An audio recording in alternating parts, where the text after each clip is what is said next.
Assalamualaikum warahmatullahi wabarakatuh. Ya, kita masuk ke mata kuliah analisa sistem tenaga listrik.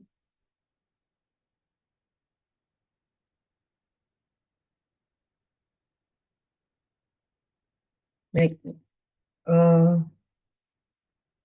dalam analisa sistem tenaga listrik itu terdapat beberapa komponen-komponen listrik seperti R, yaitu resistansi,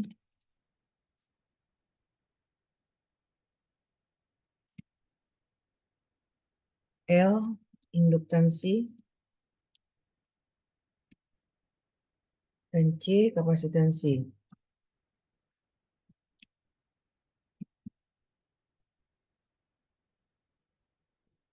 Gabungan ketiga komponen ini, R, L, dan C, itu akan menyebabkan munculnya perbedaan sudut antara arus dan tegangan. Jadi kalau ketika R-nya berdiri sendiri, maka tegangan dan arusnya itu tidak memiliki beda sudut. Artinya, kalau kita gambarkan secara vektor, itu adalah satu pasang atau segaris. Berarti ini V,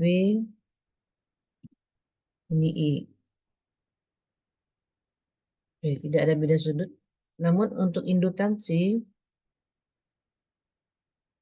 arusnya tertinggal. Jadi gambar vektornya seperti ini. Kalau induktansi.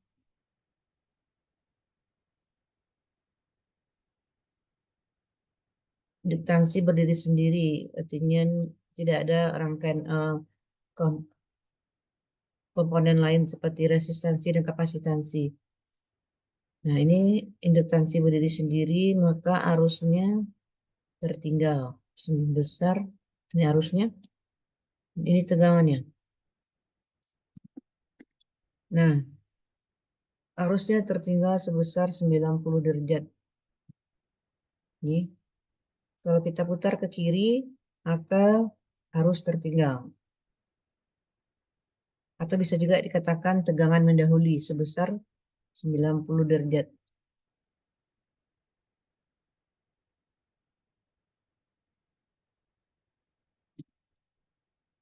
Bagaimana dengan kapasitor? Kapasitor kebalikan dari induktor. Kalau ini arus, di sumbu X-nya arus, maka tegangan kapasitornya itu tertinggal sebesar 90 derajat. Jadi tegangan.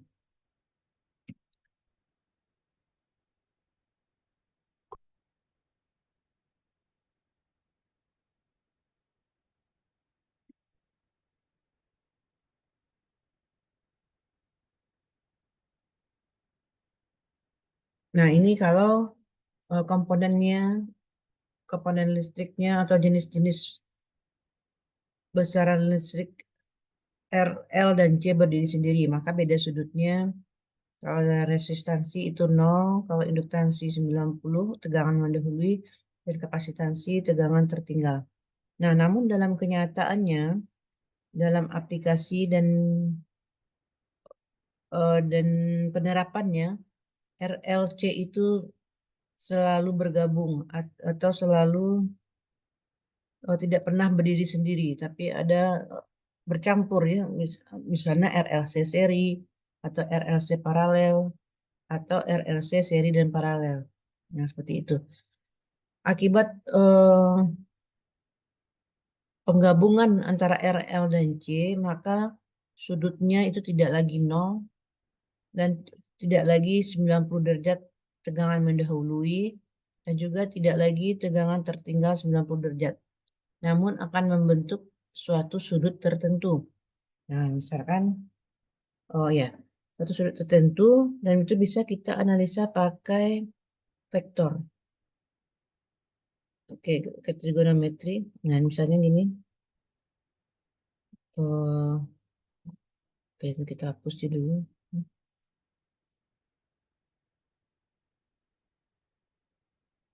Ini misalnya arus.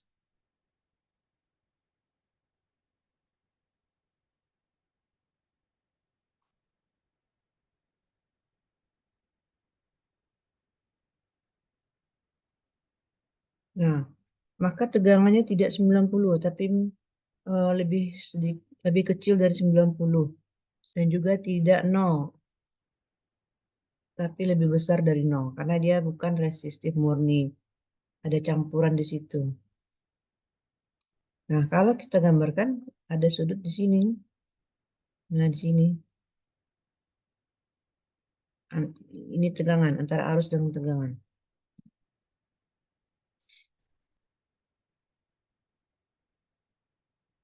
Nah, itu sebesar katakanlah misalnya sebesar theta.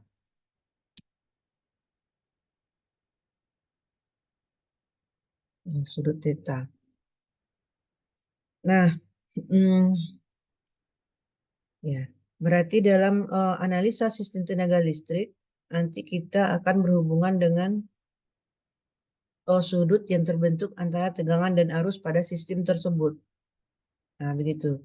Jadi nanti secara matematis perhitungan kita itu adalah perhitungan dalam bentuk sudut atau dikenal bentuk polar ya.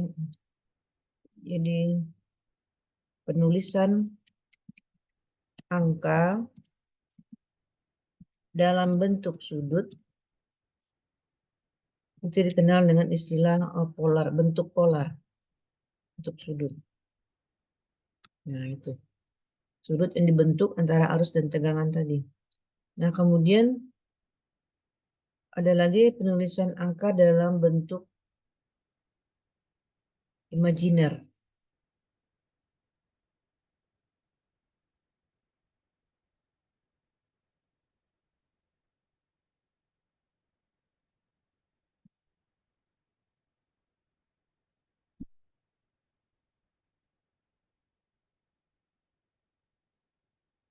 Nah, coba kita lihat. Ini kita copy.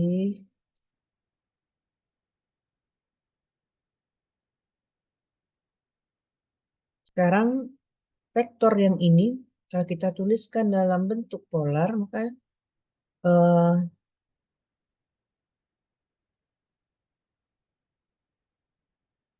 oke, atau ginilah, maaf saya ulangi. Jadi ini adalah bentuk polar atau bentuk sudut. Nah, bentuk sudut ini itu secara matematis hanya bisa dipakai untuk eh, operasional matematika mengali dan membagi. Namun untuk mengurang dan menambah itu tidak bisa pakai sudut. Nah, nanti kalau kita tulis dalam bentuk sudut tuh ini adalah P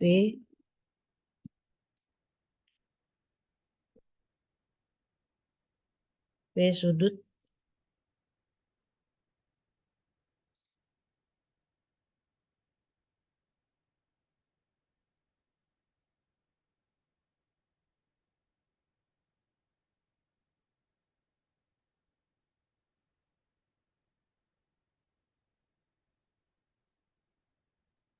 Nah, jadi vektor yang di sebelah kiri ini kalau kita tulis secara matematik dia akan menjadi P sudut theta derajat.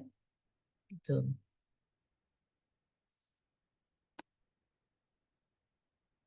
Nah, untuk analisa aliran daya, kalau jika persamaan matematikanya itu mengali dan membagi, maka kita bisa pakai em, penulisan matematika secara vektor atau secara polar. Nah, namun apabila operasi matematikanya itu menambah dan mengurang, tidak bisa kita pakai vektor. Tapi bentuk vektor ini harus kita rubah dulu ke dalam bentuk imajiner namanya. Nah, mungkin sudah pernah belajar juga dulu waktu SMA atau waktu di D3. Bentuk imajiner itu seperti apa sih? Nah, oke, ini kita pindah aja ini. Pola.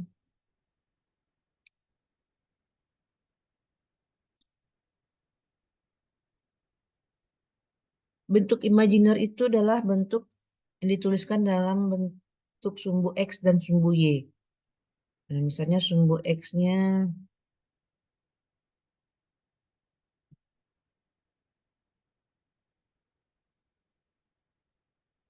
X-nya kita kasih nama apa ya? A aja ya, A. Ini A, sumbu X-nya A, kemudian sumbu Y-nya itu selalu ditulis dalam bentuk J. J itu adalah bentuk imajiner. Ya, J kalau ada konstanta maka dia menjadi JB. Tapi ada B itu nilai konstantanya, namun di depannya harus selalu dicantumkan J dan posisinya ada di sumbu Y seperti di gambar, ya. Nah, bagaimana menentukan nilai A dan nilai B pada bentuk imajiner ini?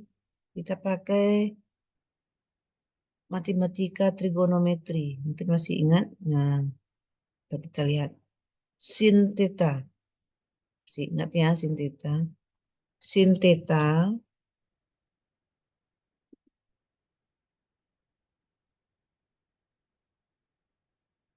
sin theta sama dengan, Pak lihat, kalau sin itu adalah eh, sisi di depan sudut bagi sisi miring. Sisi di depan sudut itu adalah B. Berarti B dibagi sisi miring itu V.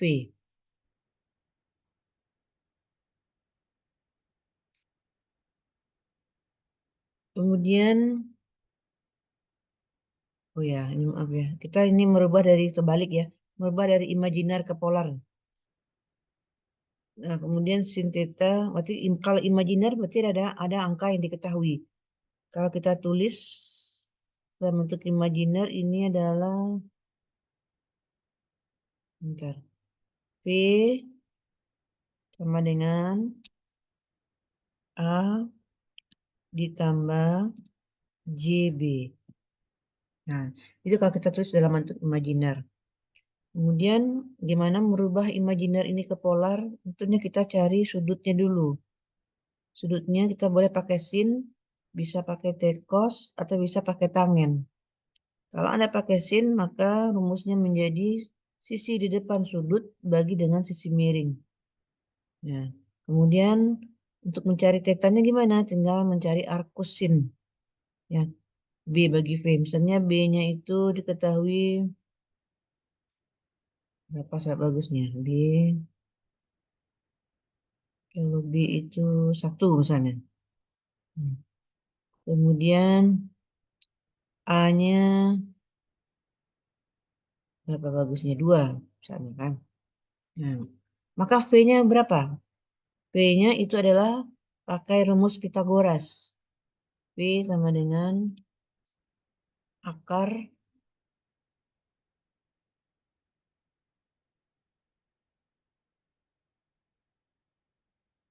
ya, pakai Pitagoras maka V sama dengan akar A kuadrat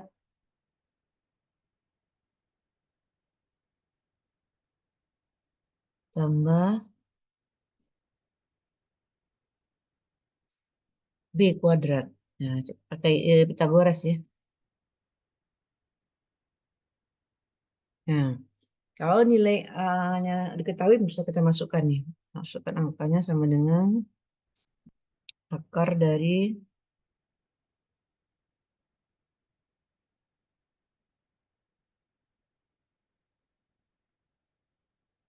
A kuadrat itu 2 kuadrat berarti 4. 4 tambah B kuadrat 1, berarti 1 kuadrat 1. Berarti akar 5 V-nya. V-nya akar 5.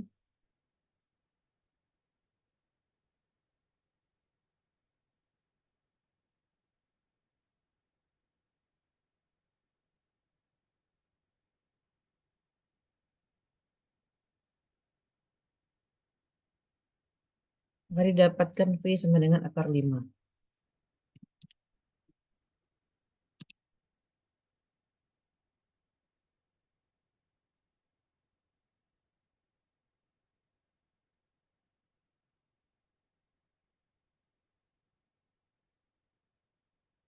Nah, kita sudah bisa cari sin theta. Sin theta sama dengan B bagi V. Ini ya, kita copy aja nih.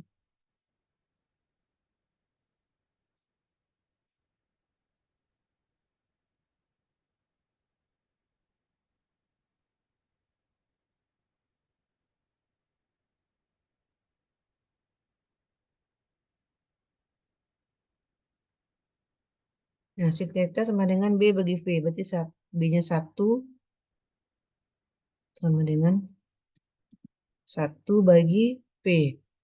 Bagi akar 5.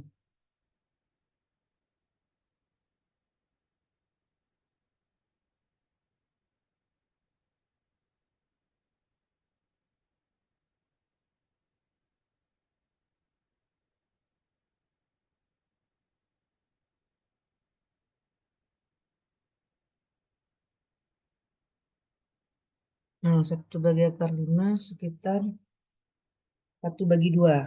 Sekitar 0,5 ya, lebih kurang. Berarti sekitar 0,5. Seperti itu. Itu sin theta. Berarti 0,5. Sin berapa yang 0,5? Sin 30 ya. Ya, berarti tetanya 30 derajat.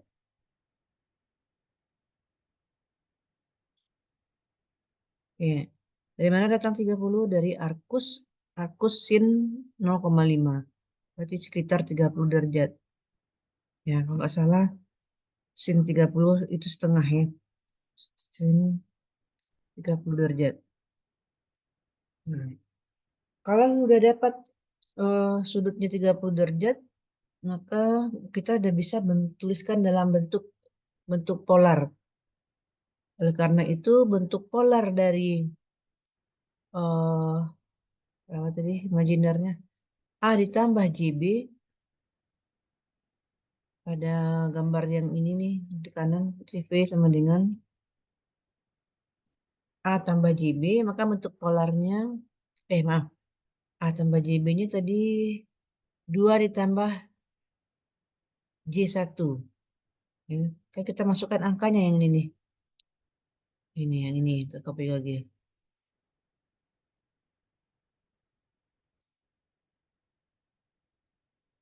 Nah, kita masukkan angkanya yang tadi kan belum dimasukkan. Oke. Bentuk polar dari PA ditambah JB atau kita masukkan angkanya 2 ditambah J karena B-nya 1. Nah, berapa bentuk polarnya? Oh, ya, kita tuliskan P sudut theta. P-nya tadi akar 5. Untuk polarnya sama dengan V sudut theta. Berarti P-nya akar 5.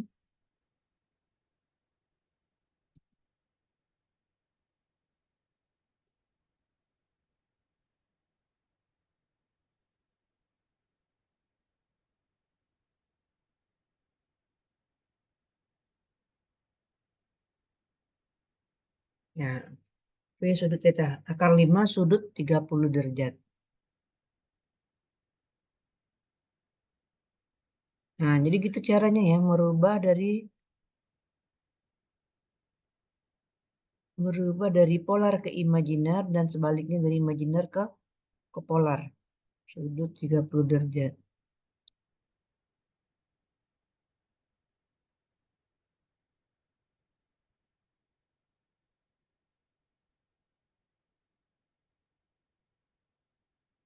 Nah, jadi kesimpulannya bentuk sudut dari bilangan imajiner P sama dengan 2 ditambah J nih tambahnya.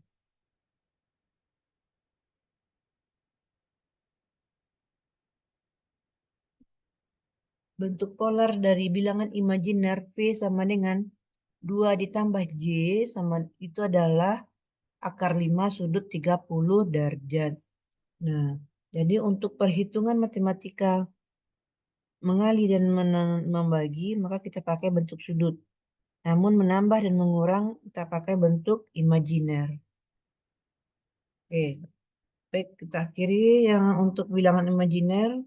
Kita lanjutkan untuk materi di besok hari. Terima kasih. Assalamualaikum warahmatullahi wabarakatuh.